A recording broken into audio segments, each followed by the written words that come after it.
ಎಲ್ರಿಗೂ ನಮಸ್ಕಾರ. ಇನ್ಫೋಸ್ಟ್ರೀಮ್ ಯೂಟ್ಯೂಬ್ ಚಾನಲ್ಗೆ ಮತ್ತೊಮ್ಮೆ ಸ್ವಾಗತ. ಈ ವಿಡಿಯೋದಲ್ಲಿ ನಾವು method of resolution and composition of forces ಮೇಲೆ ಇನ್ನೊಂದು ಪ್ರಾಬ್ಲಮ್ ಅನ್ನ ಡಿಸ್ಕಸ್ ಮಾಡ್ತಾ ಹೋಗೋಣ. ಸೊ ಫಸ್ಟ್ ಕ್ಲಾಸ್ ಅನ್ನ ಕೇಳ್ಕೊಳ್ಳಿ, ಆಮೇಲೆ ನೀವು ನೋಟ್ಸ್ ಬರ್ಕೋಬೇಕಾದ್ರೆ ನೀಟಾಗಿ ಅರ್ಥ ಆಗ್ತಾ ಹೋಗುತ್ತೆ, ಸರಿನಾ? ಎಸ್. ಸೊ ಈ ಒಂದು ಪ್ರಾಬ್ಲಮ್ ಅನ್ನ ಸಾಲ್ವ್ ಮಾಡೋದಕ್ಕೆ ಮೇಜರ್ ಆಗಿ ಎರಡು ಫಾರ್ಮುಲಾಗಳನ್ನ ಯೂಸ್ ಮಾಡ್ತಾ ಹೋಗ್ತೀವಿ. ಫಸ್ಟ್ ಫಾರ್ಮುಲಾಗಳನ್ನ ಇಲ್ಲಿ ತೋರಿಸ್ತಾ ಹೋಗ್ತೀನಿ. Resultant R will be equal to root of summation F of x square plus summation F of y square. ಗೊತ್ತಾಯ್ತಾ? Summation of F of x whole square plus summation of F of y whole square. Next ಏನ್ calculate ಮಾಡಬೇಕು? Theta will be equal to tan inverse of summation of F of y whole divided by summation of F of x. So ಈ ಎರಡು ಫಾರ್ಮುಲಾಗಳು ನಿಮಗೆ ನೀಟಾಗಿ ಗೊತ್ತಿರಬೇಕು. So ಈ ಎರಡು ಫಾರ್ಮುಲಾನ ನೀಟಾಗಿ ನೋಡಿದ್ರೆ ಯಾವ ವ್ಯಾಲ್ಯೂಗಳನ್ನ ನಾವು ಕಂಡುಹಿಡಿಬೇಕು? ಒಂದು summation of F of x ಅನ್ನ ಕಂಡುಹಿಡಿಬೇಕು, summation of F of y ಅನ್ನ ಕಂಡುಹಿಡಿದ್ರೆ ಸಾಕು. ಅದನ್ನೇ ಸ್ಕ್ವೇರ್ ಮಾಡ್ಕೊಂಡ್ರೆ ಇಲ್ಲಿಗೆ ಬರ್ತಾ ಹೋಗುತ್ತೆ ಆನ್ಸರ್. ಏನಾದ್ರೂ ಸ್ಕ್ವೇರ್ ಮಾಡ್ದಲ್ಲೇ ಇಲ್ಲೇ ಯೂಸ್ ಮಾಡ್ಕೊಂತ ಹೋದ್ರೆ ಟೀಟಾ ವ್ಯಾಲ್ಯೂ ಬರ್ತಾ ಹೋಗುತ್ತೆ, ಸರಿನಾ?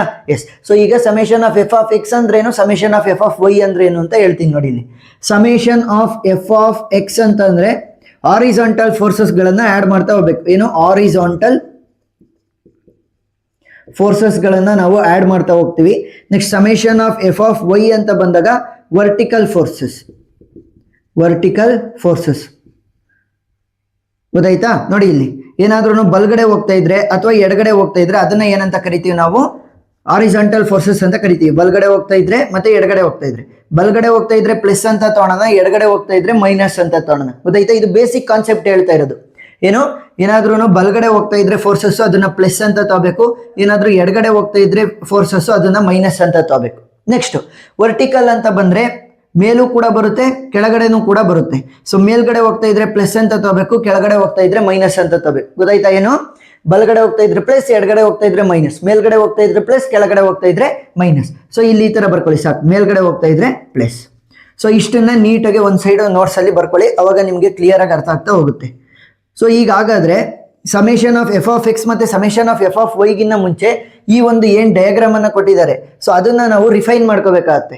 ಅಂತ ಅಂದ್ರೆ ಫೋರ್ಸಸ್ ಗಳನ್ನ ಕೊಟ್ಟಿದ್ದಾರೆ ನೋಡಿ. ಇಲ್ಲಿ ಇದು 300 ನ್ಯೂಟನ್ ಫೋರ್ಸು, 100 ನ್ಯೂಟನ್ ಫೋರ್ಸು, ಅದೆಲ್ಲ ಓಕೆ. ಆದ್ರೆ ಇಲ್ಲಿ ನೀವು ನೋಡಿದ್ರೆ ಈ 200 ನ್ಯೂಟನ್ ಇರ್ಬೋದು ಅಥವಾ 250 ನ್ಯೂಟನ್ ಸಮ್ ಆಂಗಲ್ ಇಂದ ಇನ್ಕ್ಲೈನ್ ಆಗಿದೆ. ಇನ್ಕ್ಲೈನ್ ಅಂತ ಅಂದ್ರೇನು? ಬೆಂಡ್ ಆಗಿದೆ. ಸೊ ನಾನು ಅವಾಗ್ಲೇ ಹೇಳ್ದೆ, ಮೇಲ್ಗಡೆ ಹೋಗ್ತಾ ಇರೋದು ಪಾಸಿಟಿವ್, ಕೆಳಗಡೆ ಹೋಗ್ತಾ ಇರೋದು ನೆಗೆಟಿವ್, ಎಡಗಡೆ ನೆಗೆಟಿವ್, ಬಲ್ಗಡೆ ಪಾಸಿಟಿವ್ ಅಂತ. ಇಲ್ಲಿ ಈ ತರ ಇನ್ಕ್ಲೈನ್ ಇದ್ರೆ ಏನ್ ಮಾಡ್ಬೇಕು?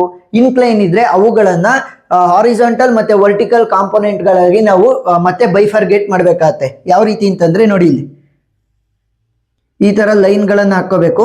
ಸೊ ಒಂದು ಇನ್ಕ್ಲೈನ್ ಫೋರ್ಸ್ ಇದೆ ಅಂತ ಅನ್ಕೊಳ್ಳಿ. ಫಾರ್ ಎಕ್ಸಾಂಪಲ್ 200 ನ್ಯೂಟನ್ ಇದೆಯಲ್ಲ, ಇದು ಇನ್ಕ್ಲೈನ್ ಫೋರ್ಸ್. ಇನ್ಕ್ಲೈನ್ ಅಂದ್ರೇನು? ಬೆಂಡ್ ಆಗಿದೆ ವಿತ್ ಸಮ್ ಆಂಗಲ್. ಸೊ ಈ ಬೆಂಡ್ ಆಗಿರುವಂತ ಆಂಗಲ್ ನ ವರ್ಟಿಕಲ್ ಕಾಂಪೋನೆಂಟ್ ಮತ್ತೆ ಹಾರಿಜಾಂಟಲ್ ಕಾಂಪೋನೆಂಟ್ ಅನ್ನ ನಾವು ಕಂಡುಹಿಡ್ಕೋಬೇಕು. ಸೊ ಡೈರೆಕ್ಷನ್ ಏನ್ ಕೊಡ್ತೀರಾ ನೋಡಿ, ಇದು ಒಳಗಡೆ ಬರ್ತಾ ಇದೆ ಅಂತಂದ್ರೆ ನಾವು ಕೂಡ ಒಳಗಡೆನೆ ಡೈರೆಕ್ಷನ್ ಅನ್ನ ಕೊಡಬೇಕಾಗತ್ತೆ ಇನ್ಕ್ಲೈನ್ ಫೋರ್ಸಿಗೆ. ಇವಕ್ಕೆ ಬರೆಯುವಂತ ಅವಶ್ಯಕತೆ ಇಲ್ಲ. ವರ್ಟಿಕಲ್ ಇದ್ರೆ ಅಥವಾ ಹಾರಿಜಾಂಟಲ್ ಇದ್ರೆ ಬರೆಯಂಗಿಲ್ಲ. ಇನ್ಕ್ಲೈನ್ ಆಗಿದ್ರೆ ಮಾತ್ರ, ಅಂದ್ರೆ ಬೆಂಡ್ ಆಗಿದ್ರೆ ಮಾತ್ರ ನಾವು ಬರೀಬೇಕಾಗತ್ತೆ. ಸೊ ಈಗ ಯಾವ ರೀತಿ ಬರೆಯೋದು? 200. ಇಲ್ಲಿ ನನಗೆ ಆಂಗಲ್ ಗೊತ್ತಾಗಬೇಕು ನೋಡಿ. ಇಲ್ಲಿ ಹಾರಿಜಾಂಟಲ್ ಗೆ ಒಂದು ಲೈನ್ ಅನ್ನು ಹಾಕೊಳ್ಳಿ. ಬೆಸ್ಟ್ ಟೆಕ್ನಿಕ್ ಅಂತಂದ್ರೆ ಹಾರಿಜಾಂಟಲಿನ ರೆಫರೆನ್ಸ್ ಅಲ್ಲೇ ನಾವು ಸಾಲ್ವ್ ಮಾಡಬೇಕು. ಏನು ಹಾರಿಜಾಂಟಲ್ ರೆಫರೆನ್ಸ್ ಅಂತಂದ್ರೆ ಈ ಒಂದು ಏನ್ ಫೋರ್ಸ್ ಇದೆ ಅಲ್ವಾ, 200 ನ್ಯೂಟನ್ ಫೋರ್ಸು, ಈ 200 ನ್ಯೂಟನ್ ಫೋರ್ಸ್ಗೂ ಮತ್ತೆ ಹಾರಿಜಾಂಟಲ್ ಪ್ಲೇನ್ಗೂ. ಹಾರಿಜಾಂಟಲ್ ಪ್ಲೇನ್ ಅಂದ್ರೇನು? ಈ ಒಂದು ಲೈನ್ ಇದೆಯಲ್ಲ ಸ್ಟ್ರೈಟ್ ಲೈನು, ಅದು ಹಾರಿಜಾಂಟಲ್, ಅಡ್ಡಡ್ಡ. ಸೊ ಇದಕ್ಕೆ ಇರುವಂತ ಆಂಗಲ್ ಅನ್ನ ಕಂಡುಹಿಡ್ಕೊಂಡ್ರೆ ತುಂಬಾ ಉತ್ತಮ ಆಗುತ್ತೆ.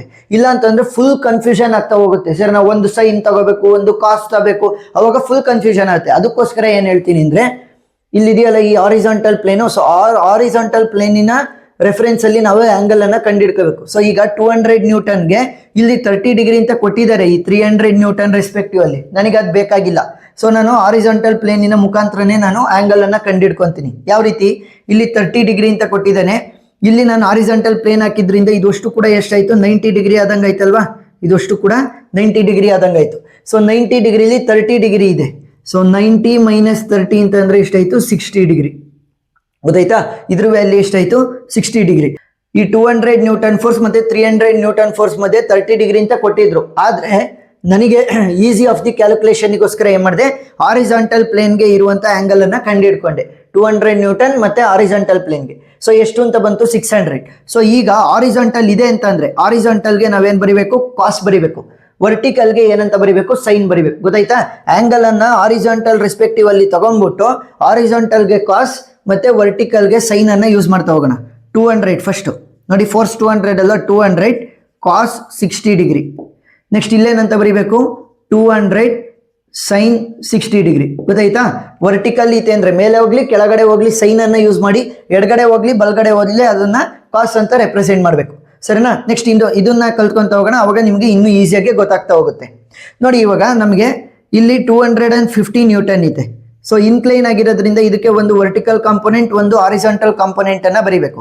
ಸೊ ಡೈರೆಕ್ಷನ್ ಏನಾಗ್ತಾ ಇದೆ, ಹೊರಗಡೆ ಹೋಗ್ತಾ ಇದೆ ಅಂತ ಅಂದ್ರೆ ಇಲ್ಲೂ ಕೂಡ ಡೈರೆಕ್ಷನ್ ನಮಗೆ ಹೊರಗಡೆ ಹೋಗ್ತಾ ಇರುತ್ತೆ. ನಾನು ಹೇಳಿದ್ದೀನಿ ಆಂಗಲ್ ಯಾವತ್ತಿದ್ರೂ ಕೂಡ ಹಾರಿಜಾಂಟಲ್ ಪ್ಲೇನ್ಗೆ ನಾವು ತಕೊಂಡ್ರೆ ಈಸಿ ಆಗ್ತಾ ಹೋಗುತ್ತೆ ಅಂತ. ಸೊ ಅದಕ್ಕೋಸ್ಕರ ಈ ಆಂಗಲ್ ನನಗೆ ಬೇಕಾಗುತ್ತೆ. ಗೊತ್ತಾಯ್ತಾ? ಈ ಒಂದು ಆಂಗಲ್ ಅನ್ನ ಕಂಡುಹಿಡ್ಕೋಬೇಕಾಗುತ್ತೆ. ಈ ಒಂದು ಆಂಗಲ್ ತುಂಬಾ ದೊಡ್ಡದಾಯ್ತು, ಈ ಒಂದು ಆಂಗಲ್ ನಮಗೆ ತುಂಬಾ ದೊಡ್ಡದಾಯ್ತು, 150 ಡಿಗ್ರಿ. ಸೊ ಅದ್ರದ್ದು ಅವಶ್ಯಕತೆ ಇಲ್ಲ. ಸೊ ಈ ಆಂಗಲ್ ಅನ್ನ ಕಂಡುಹಿಡ್ಕೋಬೇಕು. ಸರಿನಾ?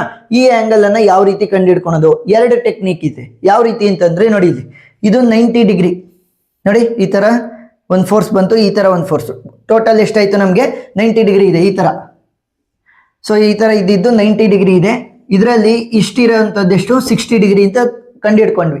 ಸೊ ಇನ್ನ ಈ ಉಳಿದಿರೋದು ಎಷ್ಟಾಗಿರುತ್ತೆ, 90ಲಿ 60 ತೆಗೆದಾಕಿದ್ರೆ, 90ಲಿ 60ನ ತೆಗೆದಾಕಿದ್ರೆ ಎಷ್ಟು ಉಳ್ಕೊಂತು, 30 ಡಿಗ್ರಿ ಮಾತ್ರ ಉಳ್ಕೊಂತು. ಸೊ ಈ ವ್ಯಾಲ್ಯೂ ನನಗೆ 30 ಡಿಗ್ರಿ ಬಂತು. ಇಲ್ಲ, ಇನ್ನೊಂದು ಟೆಕ್ನಿಕ್ ಏನು ಅಂತಂದ್ರೆ, ಇದು ಹಾರಿಜಾಂಟಲ್ ಪ್ಲೇನ್ ಅಲ್ವಾ. ಸೊ ಹಾರಿಜಾಂಟಲ್ ಪ್ಲೇನ್, ಸೊ ಅದ್ರದ್ದು ಅಷ್ಟು ಕೂಡ ಆಂಗಲ್ ಎಷ್ಟಾಗಿರುತ್ತೆ, 180 ಡಿಗ್ರಿಗೆ ಈಕ್ವಲ್ ಆಗಿರುತ್ತೆ. ಸೊ ಇಲ್ಲಿ 150 ಕೊಟ್ಟಿದ್ದಾನೆ ಅಂತಂದ್ರೆ ಇನ್ನು ಉಳಿದಿರೋದು ಎಷ್ಟಾಗಿರುತ್ತೆ, 180 minus 150. So value will B 30 degree. So ಎರಡರಲ್ಲಿ ಯಾವ್ದು ಮೆಥಡ್ ಅಲ್ಲಿ ಆದ್ರೂ ನೀವು ಕಂಡುಹಿಡ್ಕೋಬಹುದು. ಸೊ 30 ಡಿಗ್ರಿ ಅಂತ ಬರೆದ್ರೆ ಸಾಕು, ಅದೇನ್ ಮೆಥಡ್ ಯಾವ್ದು ಯೂಸ್ ಮಾಡಿದೆ ಅಂತ ಬರೆಯುವಂತ ಅವಶ್ಯಕತೆ ಇಲ್ಲ. ಸೊ ಈಗ 30 ಡಿಗ್ರಿಯನ್ನ ಬರ್ದಿದ್ದೀನಿ with respect to the horizontal plane. So horizontal plane ಹತ್ರ ಬರ್ಕೊಂಡ್ರೆ, ಸೊ ಹಾರಿಜಾಂಟಲ್ ಪ್ಲೇನ್ ರೆಫರೆನ್ಸ್ ಅಲ್ಲಿ ಬರ್ಕೊಂಡ್ರೆ ವೆರಿ ಈಸಿ. ನೋಡಿ, 30 degree is the angle between the horizontal plane and 250 newton. So ಈಗ ಯಾವ ರೀತಿ ಸಾಲ್ವ್ ಮಾಡೋದು, ಕೆಳಗಡೆ ಹೋಗ್ತಾ ಇರಲಿ ಮೇಲೆ ಹೋಗ್ತಾ ಇರಲಿ ಅದನ್ನ ಸೈನ್ ಅಂತ ಬರಿಬೇಕಾಗತ್ತೆ. 250 ಸೈನ್ 30 ಡಿಗ್ರಿ. ನೆಕ್ಸ್ಟ್ ಏನಾದ್ರೂ ಎಡಗಡೆ ಅಥವಾ ಬಲಗಡೆ ಹೋಗ್ತಾ ಇದ್ರೆ ಏನಂತ ಬರಿಬೇಕು, ಕಾಸ್ 250 ಕಾಸ್ 30 ಡಿಗ್ರಿ. ಗೊತ್ತಾಯ್ತಾ? 150 ಏನಕ್ಕೆ ತಗೊಳ್ಳಿಲ್ಲ ಅಂತಂದ್ರೆ ಅದು ತುಂಬಾ ದೊಡ್ಡದಾಗುತ್ತೆ, ನಮಗೆ ಇನ್ಕ್ಲೈನ್ ಸ್ವಲ್ಪ ಆಗಿರ್ಬೇಕು. ಸೊ ಅವಾಗ ಮಾತ್ರ ನಮಗೆ ಸಾಲ್ವ್ ಮಾಡೋದಕ್ಕೆ ಈಸಿ ಆಗ್ತಾ ಹೋಗುತ್ತೆ. ಸೊ ಅದಕ್ಕೋಸ್ಕರ 30 ಡಿಗ್ರಿಯನ್ನ ತಗೊಂಡಿದ್ದು. ಈಗ ಇದು 300 ನ್ಯೂಟನ್ ಆಲ್ರೆಡಿ ಅದು ವರ್ಟಿಕಲ್ ಆಗಿದೆ, 100 ನ್ಯೂಟನ್ ಆಲ್ರೆಡಿ ಹಾರಿಜಾಂಟಲ್ ಆಗಿದೆ. ಸೊ ಇಲ್ಲಿ 200 ನ್ಯೂಟನ್ ಇನ್ಕ್ಲೈನ್ ಆಗಿತ್ತು. ಸೊ ಅದಕ್ಕೊಂದು ಹಾರಿಜಾಂಟಲ್ ಮತ್ತೆ ವರ್ಟಿಕಲ್ ಕಾಂಪೊನೆಂಟ್ ಅನ್ನ ಬರ್ದಿದ್ದೀನಿ. 250 ನ್ಯೂಟನ್ ಇನ್ಕ್ಲೈನ್ ಆಗಿತ್ತು. ಸೊ ಅದಕ್ಕೆ ಹಾರಿಜಾಂಟಲ್ ಮತ್ತೆ ವರ್ಟಿಕಲ್ ಕಾಂಪೊನೆಂಟ್ ಅನ್ನ ಬರ್ದಿದ್ದೀನಿ. ಸೊ ಇಷ್ಟೇ ಮೇಜರ್. ಸೊ ಇದನ್ನ ಸಾಲ್ವ್ ಮಾಡೋದು ನೀವು ಕಲ್ತ್ಕೊಂಡ್ಬಿಟ್ರೆ ಆರಾಮಾಗೆ ನೀವು ಯಾವುದೇ ಪ್ರಾಬ್ಲಮ್ ಕೊಟ್ಟರು ಸಾಲ್ವ್ ಮಾಡ್ತೀರಾ ಈ ಒಂದು ಕಾನ್ಸೆಪ್ಟ್ ಮೇಲೆ. ಸೊ ಒಂದ್ 2-3 ಪ್ರಾಬ್ಲಮ್ ಅನ್ನ ಕಲ್ತ್ಕೊಂತ ಹೋಗಿ ಅಷ್ಟೇ. ಸರಿನಾ? ಎಸ್.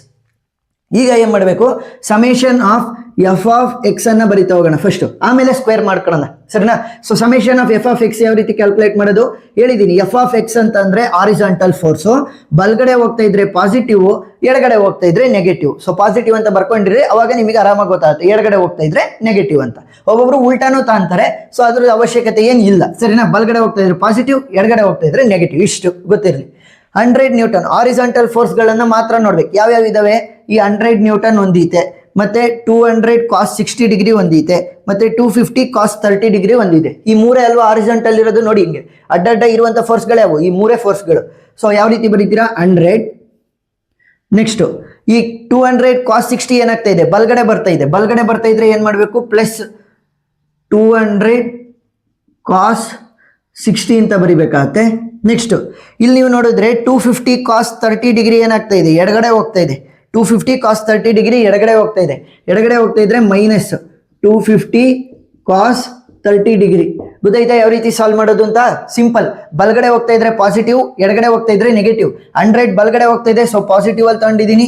ನೆಕ್ಸ್ಟ್ 200 ಕಾಸ್ 60 ಬಲ್ಗಡೆ ಹೋಗ್ತಾ ಇದೆ, ಸೊ ಪಾಸಿಟಿವ್. 250 ಕಾಸ್ 30 ನಮಗೆ ಎಡಗಡೆ ಹೋಗ್ತಾ ಇದೆ, ಸೊ ನೆಗೆಟಿವ್. ಈಗ summation of F of x will be equal to ಅಷ್ಟನ್ನು ಕೂಡ ಒಂದೇ ಸಲ ಕ್ಯಾಲ್ಕುಲೇಟರ್ ಅಲ್ಲಿ ಹಾಕ್ಬೇಕು. ಸರಿನಾ? ಇಲ್ಲಿ ಇವುಗಳನ್ನ ಟೈಪ್ ಮಾಡ್ಬೇಕಾದ್ರೆ 200 ಕಾಸ್ 60ನ ಟೈಪ್ ಮಾಡ್ಬೇಕಾದ್ರೆ ಮಲ್ಟಿಪ್ಲಿಕೇಶನ್ ಸಿಂಬಲ್ ಅನ್ನ ಪ್ರೆಸ್ಸೇ ಮಾಡಂಗಿಲ್ಲ, ಸುಮ್ಮನೆ ಪ್ರೆಸ್ ಮಾಡ್ತಾ ಹೋಗ್ಬೇಕು. ನೋಡಿ ಇಲ್ಲಿ 100 ಪ್ಲಸ್ 200 ನೋಡಿ, ಮಲ್ಟಿಪ್ಲಿಕೇಶನ್ ಸಿಂಬಲ್ ಏನನ್ನು ಕೂಡ ನಾನು ಪ್ರೆಸ್ ಮಾಡಲ್ಲ. ಕಾಸ್ ಅಂತ ಪ್ರೆಸ್ ಮಾಡ್ತೀನಿ, 60 ಅಂತ ಪ್ರೆಸ್ ಮಾಡ್ತೀನಿ ಡೈರೆಕ್ಟ್ ಅಷ್ಟೇ. ನೆಕ್ಸ್ಟ್ ಮೈನಸ್ 250 ಕಾಸ್ 30 ಮಲ್ಟಿಪ್ಲಿಕೇಶನ್ ಅನ್ನ ಯೂಸ್ ಮಾಡಂಗೇ ಇಲ್ಲ, ಮಲ್ಟಿಪ್ಲಿಕೇಶನ್ ಸಿಂಬಲ್ ಅನ್ನ.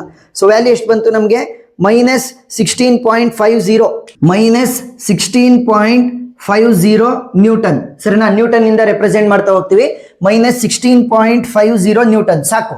Next summation of F of y ಅನ್ನ ಕ್ಯಾಲ್ಕುಲೇಟ್ ಮಾಡ್ತಾ ಹೋಗೋಣ. ಮೇಲ್ಗಡೆ ಹೋಗ್ತಾ ಇದ್ರೆ ಪಾಸಿಟಿವ್, ಕೆಳಗಡೆ ಹೋಗ್ತಾ ಇದ್ರೆ ನೆಗೆಟಿವ್. ಸೊ ನೆಗೆಟಿವ್ ಅಲ್ಲಿ ಇದೆ ಅಂತಂದ್ರೆ ನೆಗೆಟಿವ್ ಅಲ್ಲೇ ಇಟ್ಟಿರ್ಬೇಕು. ಸರಿನಾ? Yes. So summation of F of y ಅಂತಂದ್ರೆ ವರ್ಟಿಕಲ್ ಫೋರ್ಸಸ್ಗಳು. ಸೊ ವರ್ಟಿಕಲ್ ಫೋರ್ಸಸ್ಗಳು ಯಾವ್ಯಾವ ಇರೋದು? ಒಂದು 300 ನ್ಯೂಟನ್ ಇದೆ, 200 sin 60 ಇದೆ, ಮತ್ತೆ 250 sin 30 ಇದೆ. ಸೊ ಮೇಲ್ಗಡೆ ಹೋಗ್ತಾ ಇದ್ರೆ ಪಾಸಿಟಿವ್, ಕೆಳಗಡೆ ಹೋಗ್ತಾ ಇದ್ರೆ ನೆಗೆಟಿವ್. ಯಾವ್ದಾದ್ರೂ ಫಸ್ಟ್ ತಗೋಬಹುದು. ಸೊ ಫಸ್ಟ್ 300 ನ್ಯೂಟನ್ ಮೇಲ್ಗಡೆ ಹೋಗ್ತಾ ಇದೆ, ಸೊ ಪ್ಲಸ್ ಅಲ್ಲಿ ತಗೊಂತೀನಿ. ಪ್ಲಸ್ 200 sin 60 ಏನಾಗ್ತಾ ಇದೆ? ಕೆಳಗಡೆ ಬರ್ತಾ ಇದೆ. ಕೆಳಗಡೆ ಬರ್ತಾ ಇದ್ರೆ ಮೈನಸ್ ಅಲ್ಲಿ ತಗೋಬೇಕು. ಸರಿನಾ? So minus 200 sin 60 degree. Next ಈ 250 sin 30 ಏನಾಗ್ತಾ ಇದೆ? ಅದು ಕೂಡ ಕೆಳಗಡೆ ಹೋಗ್ತಾ ಇದೆ. ಕೆಳಗಡೆ ಹೋಗ್ತಾ ಇದ್ರೆ ಮೈನಸ್ 250 sin 30 ಡಿಗ್ರಿ. ನೋಡಿ ಎಷ್ಟು ಈಸಿ ಆಯ್ತು. ಸೈನ್ ಎಲ್ಲ ಒಂದ್ ಕಡೆ ಬಂದು, ಕಾಸ್ ಎಲ್ಲ ಒಂದ್ ಕಡೆ ಬಂದು. Very easy concept. ಸೊ ಈಗ ಅಷ್ಟನ್ನು ಕೂಡ ಕ್ಯಾಲ್ಕುಲೇಟರ್ ಅಲ್ಲಿ ಹಾಕಿ. 300 minus 200 sin 60, next minus 250 sin 30. So value ಎಷ್ಟು ಬರುತ್ತೆ ನಮಗೆ? Value is summation of F of y value is equal to 1.79 ನ್ಯೂಟನ್. ಈಗ ಏನ್ ಕ್ಯಾಲ್ಕುಲೇಟ್ ಮಾಡಬೇಕು? ಆರ್ ವ್ಯಾಲ್ಯೂನ ಕ್ಯಾಲ್ಕುಲೇಟ್ ಮಾಡಬೇಕು. So R value will be equal to root of summation of F of x square plus summation of F of y square. So R value will be equal to root of summation of F of x square ಅಂತಂದ್ರೆ minus 16.50 whole square plus summation of F of y square ಅಂತಂದ್ರೆ 1.79 newton whole square. So value ಎಷ್ಟಾಗುತ್ತೆ? 16.50 whole power 2 ಆದಂಗಾಯ್ತು. So minus ಇದೆ ಅಂತಂದ್ರೆ minus into minus plus ಆಗುತ್ತೆ. So root of 272.25 plus 1.79 whole square 1.79 whole power 2. So value ಎಷ್ಟಾಗುತ್ತೆ? 3.2041. So ಅಷ್ಟನ್ನು ಕೂಡ add ಮಾಡಿ. 3.2041 ಪ್ಲಸ್ 272.25. ಸೊ ವ್ಯಾಲ್ಯೂ ಎಷ್ಟು ಬರುತ್ತೆ ನಮಗೆ? R is equal to root of 275.45 ಬರ್ತಾ ಹೋಗುತ್ತೆ. ಸಾಕು. ಸೊ ಈಗ ರೂಟ್ ಆಫ್ 275.45 ವ್ಯಾಲ್ಯೂ ಎಷ್ಟು ಬಂತು ನಮಗೆ? Resultant is 16.59 newton. ಗೊತ್ತಾಯ್ತಾ? Resultant R is equal to 16.59 newton. Next theta value ಅಂದ್ರೆ ಡೈರೆಕ್ಷನ್ ಕ್ಯಾಲ್ಕುಲೇಟ್ ಮಾಡಬೇಕು. Theta will be equal to tan inverse of summation of f of y whole divided by summation of f of x. So theta value will be equal to tan inverse of, ನೋಡಿ ಇಲ್ಲಿ summation of f of y value ಏನು ಬಂದಿದೆ ನಮಗೆ? 1.79 ಬಂದಿದೆ. Divided by summation of f of x ನಮಗೆ negative ಅಲ್ಲಿ ಬಂದಿದೆ. So negative ಅಲ್ಲಿ ತಗೋಬೇಡ್ರಿ, ಪಾಸಿಟಿವ್ ಅಲ್ಲಿ ತಗೊಳ್ಳಿ. 16.50. ಸರಿನಾ? ಮೈನಸ್ ಅನ್ನ ತೆಗ್ದಾಕ್ಬೇಕು. ಯಾಕೆ?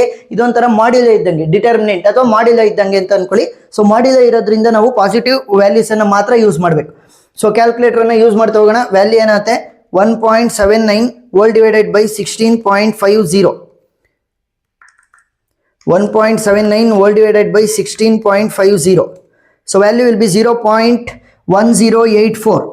So theta will be equal to tan inverse of 0.1084. ಸಾಕು.